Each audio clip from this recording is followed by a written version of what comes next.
Hi hello friends, வணக்கம். ஒரு finance sector அல்லது வங்கிகளின் மீது எப்படி புகார் கொடுக்கறதுங்க பற்றி தான் இந்த வீடியோவில் பார்க்க போகிறோம். அதுக்கு முன்னாடி நம்ம சேனலை இது வரைக்கும் சப்ஸ்கிரைப் பண்ணாதவங்க சப்ஸ்கிரைப் பண்ணுங்கள். கூடவே மறக்காமல் பெல் ஐக்கானை கிளிக் பண்ணுங்கள்.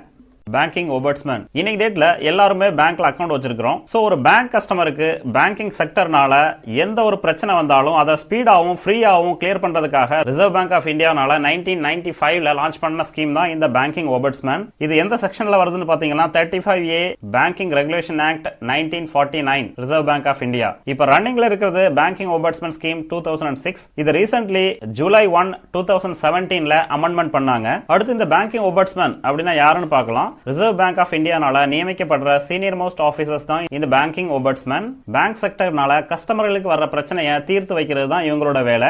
இன்னைக்கு டேட்ல 20 banking ombudsman all over India ஃபுல்லா இருக்கிறாங்க. இவங்களோட லொகேஷன் பாத்தீங்கன்னா மேக்ஸிமம் ஸ்டேட் கேபிட்டல்ல தான் இருக்கும். ஸோ ஆல் ஓவர் இந்தியா ஃபுல்லா நிறைய பேங்க் இருக்குது. ஸோ பிரச்சனைகளும் அதிகமாகவே இருக்கும்.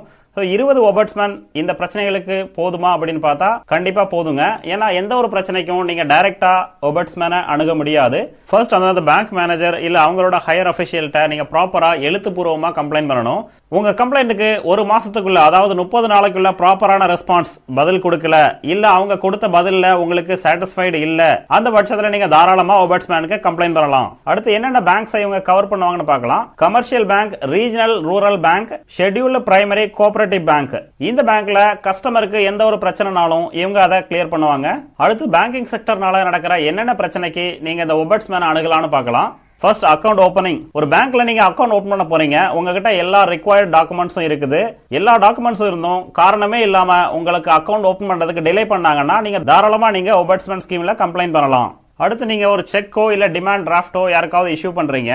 உங்களுக்கு இஷ்யூ பண்றதுக்கு காரணமே இல்லாம டைம் வேஸ்ட் பண்ணாங்கன்னா நீங்க கம்ப்ளைண்ட் பண்ணலாம். அடுத்து காயின்ஸ் நீங்க பேங்க்ல டெபாசிட் பண்றீங்க. அது 5 ரூபா காயினா இருக்கட்டும் இல்ல 10 ரூபா காயினா இருக்கட்டும், இல்ல நாங்க காயின் வாங்க மாட்டோம் அப்படின்னு மறுப்பு தெரிவிச்சாலும் நீங்க கம்ப்ளைண்ட் பண்ணலாம். பழைய ரூபாய் நோட்டு அது எந்த ஒரு ஸ்மால் அமௌண்ட்டாக இருந்தாலும் சரி, நீங்கள் பேங்க்கில் கொடுக்கும்போது கவுண்டரில் வாங்கலை அப்படின்னு சொன்னால் நீங்கள் மேனேஜர்கிட்ட போய் கம்ப்ளைண்ட் பண்ணலாம். மேனேஜரும் அதை அக்செப்ட் பண்ணாத பட்சத்தில் ஓபர்ட்ஸ்மேனில் கம்ப்ளைண்ட் பண்ணலாம். அடுத்து டிலே பேமெண்ட். நீங்கள் போஸ்ட் ஆஃபீஸில் ஒரு ரெக்கரிங் டெபாசிட் க்ளோஸ் பண்ணுறீங்க. க்ளோஸ் பண்ணாங்கன்னா உங்களுக்கு கையில் கேஷ் தரமாட்டாங்க. அதை ஒரு செக்காக தான் இஷ்யூ பண்ணுவாங்க. அந்த செக்கை நீங்கள் உங்களோட அக்கௌண்ட்டில் கிரெடிட் பண்ணுறதுக்காக பேங்க்கில் கொடுக்குறீங்க. நார்மலாக 1 or 2 டேஸில் அது உங்கள் அக்கௌண்ட்டில் கிரெடிட் ஆயிரும். அதையும் தவிர்த்து 10 நாள் ஆச்சு, 15 நாள் ஆச்சு, அப்போ உங்க அக்கௌண்ட்ல கிரெடிட் ஆகல அப்படின்னா நீங்க கம்ப்ளைண்ட் பண்ணலாம். அடுத்து நீங்க ஒரு லோனுக்கு அப்ளை பண்றீங்க. லோனுக்கு தேவையான எல்லா டாக்குமெண்ட்ஸும் உங்ககிட்ட இருக்குது. எல்லாம் வெரிஃபை பண்ணதுக்கு அப்புறமும் உங்களுக்கு லோன் தராம டிலே பண்ணாங்க அப்படின்னா நீங்க கம்ப்ளைண்ட் பண்ணலாம். அடுத்து நீங்க ஒரு மெர்ச்சன்ட்க்கு அல்ல ஒரு தேர்ட் பார்ட்டிக்கு ஒரு பேமெண்ட் செக் இஷ்யூ பண்றீங்க. அது போதுமான டைம் பீரியட் முடிஞ்சதுக்கு அப்புறமும் அவங்களுக்கு கேஷ் கிரெடிட் ஆகல அப்படின்னா நீங்க கம்ப்ளைண்ட் பண்ணலாம். அடுத்து சார்ஜ். உங்க அக்கௌண்ட்ல இருந்து காரணமே இல்லாம எந்த ஒரு அமௌண்ட் சார்ஜ் பண்ணாலும் நீங்க கம்ப்ளைண்ட் பண்ணலாம். ஈவன் குவார்டர்லி பேசிஸ்ல உங்களுக்கு ஏடிஎம் கார்டு சார்ஜஸோ இல்ல எஸ்எம்எஸ் சார்ஜஸோ கட் பண்ணாலுமே ப்ராப்பரா உங்களுக்கு இன்டிமேஷன் பண்ணதுக்கு அப்புறம் தான் கட் பண்ண முடியும். சோ எந்த ஒரு முன்னறிவிப்பும் இல்லாம காரணமும் இல்லாம உங்க அக்கௌண்ட்ல இருந்து சார்ஜ் பிடிச்சாங்க அப்படின்னா நீங்க ஓபர்ட்ஸ்மேனை கம்ப்ளைண்ட் பண்ணலாம். அடுத்து மொபைல் அல்லது எலக்ட்ரானிக் பேங்கிங் மூலமா ஒரு ஃபண்ட் ட்ரான்ஸ்ஃபர் பண்றீங்க. அந்த ஃபண்ட் பிரெஸ்கிரைப்டு டைம் லிமிட்டுக்குள்ள அவங்களுக்கு போய் சேரல, இல்ல ரிசர்வ் பேங்க் ஆஃப் இந்தியா கைட்லைன்ஸை ப்ராப்பரா ஃபாலோ பண்ணல, அந்த மாதிரியான சிச்சுவேஷன்ல நீங்க கம்ப்ளைண்ட் பண்ணலாம். அடுத்து உங்க அக்கௌண்ட்டை உங்களுக்கே தெரியாம வித்அவுட் ரீசன் எந்த ஒரு இன்டிமேஷனும் இல்லாம க்ளோஸ் பண்ணாங்க அப்படின்னா நீங்க கம்ப்ளைண்ட் பண்ணலாம். அடுத்து நீங்க ஒரு லோன் அப்ளை பண்றீங்க. லோன் அப்ளை பண்ணும்போது உங்களை ஒரு மியூச்சுவல் ஃபண்டோ இல்ல இன்சூரன்ஸோ எடுக்க சொல்லி ப்ரோமோட் பண்ணுவாங்க. அது தப்பே இல்ல. ஆனா அதில் உள்ள பயன்களை மட்டும் சொல்லாம அதுல என்னென்ன ரிஸ்க் கவர் இருக்குங்கிறதையும் வெளிப்படையா சொல்லணும். அது மட்டும் இல்லாம அந்த ப்ராடக்ட் நீங்க வாங்கினதுக்கு அப்புறம் ஆஃப்டர் சேல் சர்வீஸ், அதாவது அந்த ப்ராடக்ட்ல ஏதாவது பிரச்சனை கிரீவன்ஸ் இருந்தாலும் அவங்க உங்களுக்கு ப்ராப்பரா பதில் சொல்லணும். என்ன பிரச்சனைகள் இருந்தாலும் அதை சால்வ் பண்ணி கொடுக்கணும். அதை தவறும் பட்சத்துல நீங்க ஓபர்ட்ஸ்மேன்ல தாராளமா கம்ப்ளைண்ட் பண்ணலாம். அடுத்து எல்லாருமே ரெகுலரா ஃபேஸ் பண்ற ஒரு ப்ராப்ளம், ஏடிஎம் கார்டை யூஸ் பண்ணி ஏடிஎம் மிஷின்ல நம்ம கேஷ் வித்ட்ராவல் பண்ணுவோம். கேஷ் வித்ட்ராவல் ப்ராசஸ் கம்ப்ளீட் ஆயிரும். டெக்னிக்கல் எரர்னால கேஷ் வெளியில வராது. ஆனா உங்க அக்கௌண்ட்டை செக் பண்ணீங்கன்னா அக்கௌண்ட்ல கேஷ் டெபிட் ஆயிருக்கும். அந்த மாதிரியான சிச்சுவேஷன்ல உங்களுக்கு பேங்க்ல ப்ராப்பரான சொல்யூஷன் கிடைக்கல அப்படின்னா இந்த பேங்கிங் ஓபர்ட்ஸ்மேன்ல கம்ப்ளைண்ட் பண்ணலாம். அடுத்து உங்க சேவிங் அக்கௌண்ட்டை உங்க விருப்பப்படி நீங்க க்ளோஸ் பண்றதுக்கு அப்ளிகேஷன் கொடுக்குறீங்க. அந்த அப்ளிகேஷன் மேல எந்த ஒரு ஆக்ஷன் எடுக்காம அக்கௌண்ட்டையும் க்ளோஸ் பண்ணாம டிலே பண்ணாங்க அப்படின்னா நீங்க கம்ப்ளைண்ட் பண்ணலாம். அடுத்து கிரெடிட் கார்டு இஷ்யூ பண்ணும்போது லைஃப் டைம் ஆனுவல் ஃபீ இல்ல அப்படின்னு சொல்லிருப்பாங்க. அதுக்கப்புறம் ஆனுவல் ஃபீ சார்ஜ் பண்ணாங்கன்னா நீங்க கம்ப்ளைண்ட் பண்ணலாம். கம்ப்ளைண்ட் பண்றதுக்கு என்னென்ன ரிக்வயர்ட் டாக்குமெண்ட்ஸ் வேணும்னு பார்க்கலாம். உங்களோட postal address with telephone number, email address. அதுக்கடுத்து பாத்தீங்கன்னா name and address of the branch, bank, entity. எந்த பேங்க்னால உங்களுக்கு பிரச்சனை நடந்ததோ அந்த பேங்கோட full details with IFSC code, address proof எல்லாம் வேணும். அடுத்து பாத்தீங்கன்னா facts of the case with supporting documents. என்ன ப்ராப்ளமோ அதோட சப்போர்ட்டிங் டாக்குமெண்ட்ஸ். எக்ஸாம்பிள், நீங்க ஏடிஎம்ல கேஷ் வித்ட்ரால் பண்றீங்க, உங்களுக்கு கேஷ் வரல ஆனா அக்கவுண்ட்ல டெபிட் ஆயிருச்சு அப்படின்னா அந்த ஏடிஎமோட சிசிடிவி ஃபுட்டேஜ் பிளஸ் உங்களோட பாஸ்புக்கை நீங்க என்ட்ரி பண்ணீங்கன்னா உங்க அக்கவுண்ட்ல இருந்து கேஷ் டெபிட் ஆனதுக்கான ப்ரூஃப் பாஸ்புக்ல என்ட்ரி ஆகும். சோ இதை நீங்க சப்போர்ட்டிங் டாக்குமெண்ட்ஸா யூஸ் பண்ணலாம். அடுத்து உங்க அக்கவுண்ட் நம்பர், இதே கார்டு ரிலேட்டட் எதுவும் ப்ராப்ளம் அப்படின்னு சொன்னா கார்டோட நம்பர். அடுத்து நேச்சர் ஆஃப் ப்ராப்ளம், அதாவது பேங்க்ல நீங்க ப்ராப்ளம் ஃபேஸ் பண்ணீங்களா இல்ல ஆன்லைன்ல உங்களோட கேஷ் உங்களுக்கே தெரியாம டெபிட் ஆயிருக்குதா. அடுத்து எனி அதர் சப்போர்ட்டிங் டாக்குமெண்ட்ஸ், இது போக ஏதாவது டாக்குமெண்ட்ஸ் இருந்தாலும் நீங்க அது கூட அட்டாச் பண்ணலாம். அடுத்து கம்ப்ளைண்ட் எப்படி ஃபைல் பண்ணலாம்னு பார்க்கலாம். Reserve bank of India official சைட்டை ஓப்பன் பண்ணுங்க. இதோட லிங்க் நான் டிஸ்கிரிப்ஷன்ல கீழே கொடுத்துருக்கேன். அதை கிளிக் பண்ணீங்க அப்படின்னா இந்த மாதிரி பேஜ் ஓப்பன் ஆகும். இதுல ஃபர்ஸ்ட் ஃபைல் கம்ப்ளைண்ட் இந்த ஆப்ஷனை செலக்ட் பண்ணுங்க.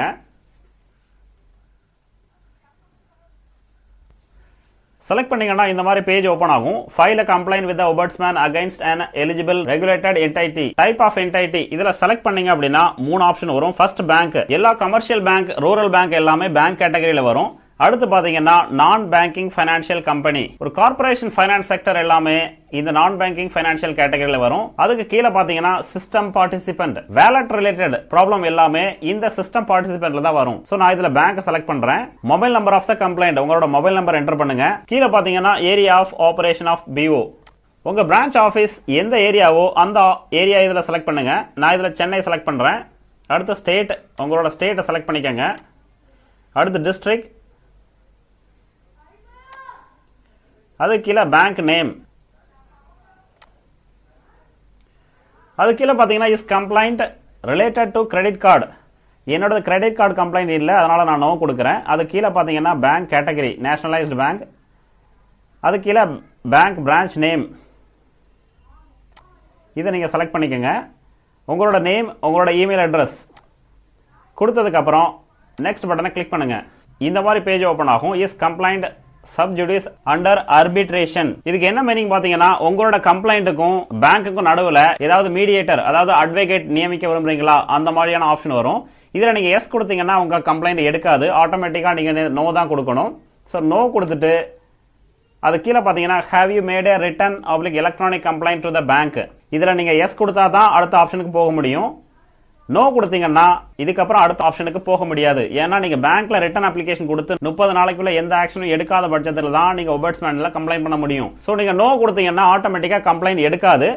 எஸ் கொடுத்தா மட்டும்தான் அடுத்த ஸ்டெப்புக்கு நீங்க போக முடியும். அடுத்து உங்க டேட் ஆஃப் பர்த் என்டர் பண்ணுங்க.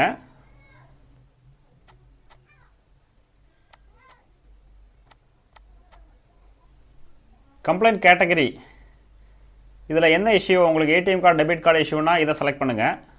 அடுத்து ground of complaint, account debited but cash not dispensed by ATM, இதை நான் செலக்ட் பண்ணுறேன். டெஸ்கிரிப்ஷன், இது என்ன ரூலில் வருதுன்னு ஆட்டோமேட்டிக்காக அது செலக்ட் ஆயிரும். Have you received reply from the bank, பேங்க்ல இருந்து உங்களுக்கு ஏதாவது ரிப்ளை கிடைச்சதுன்னா எஸ் கொடுங்க. எந்த ரிப்ளையும் கிடைக்கல அப்படின்னா நோ கொடுங்க.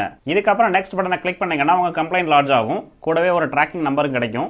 நான் இங்கிருந்து குவைட் பண்ணிக்கிறேன், ஏன்னா ஃபேக் கம்ப்ளைண்ட் இதில் அஃபென்ஸ். ஸோ நீங்களும் உங்களோட ஒரிஜினல் கம்ப்ளைண்ட் மட்டும் இதில் பதிவு பண்ணுங்க. கம்ப்ளைண்ட் பதிவு பண்ணதுக்கப்புறம் ombudsman இதில் என்ன ஆக்ஷன் பண்ணுவாங்கன்னு பார்க்கலாம். உங்களோட கம்ப்ளைண்ட் உண்மையா இருக்கும் பட்சத்தில் ombudsman அதை வெரிஃபை பண்ணி உங்களுக்கு கிடைக்க வேண்டிய பணத்தை உடனே கிடைக்கிற வகையில் ஒரு ஆர்டர் பாஸ் பண்ணுவாங்க. அது மட்டும் இல்லாமல் பேங்க் உங்களுக்கு சரியா ரெஸ்பான்ஸ் தராம அதிகமாகவே அலைய விட்டுருந்தாங்க அப்படின்னா மென்டல் அகோனிங்கிற ஆப்ஷனை பயன்படுத்தி 1 லட்ச ரூபாய் எக்ஸ்ட்ரா கிளைம் பண்ணியும் தருவாங்க. அடுத்து ombudsman எந்தெந்த கேஸை கன்சிடர் பண்ண மாட்டாங்கன்னு பார்க்கலாம். பேங்க்ல நீங்க கம்ப்ளைண்ட் பண்ணி 30 நாள் ஆகாம அதுக்குள்ள ombudsmanல கம்ப்ளைண்ட் பண்ணீங்க அப்படின்னா உங்க கம்ப்ளைண்ட்டை அக்செப்ட் பண்ண மாட்டாங்க. சேம் கேஸ் கோர்ட்ல பெண்டிங்கா இருந்தது அப்படின்னாலும் ombudsman கன்சிடர் பண்ண மாட்டாங்க. இந்த வீடியோ உங்களுக்கு பிடிச்சிருந்ததுன்னா மறக்காம லைக் பண்ணுங்க, கமெண்ட் பண்ணுங்க, ஷேர் பண்ணுங்க. ப்ளீஸ் சேனலை சப்ஸ்கிரைப் பண்ணுங்க. நன்றி, வணக்கம்.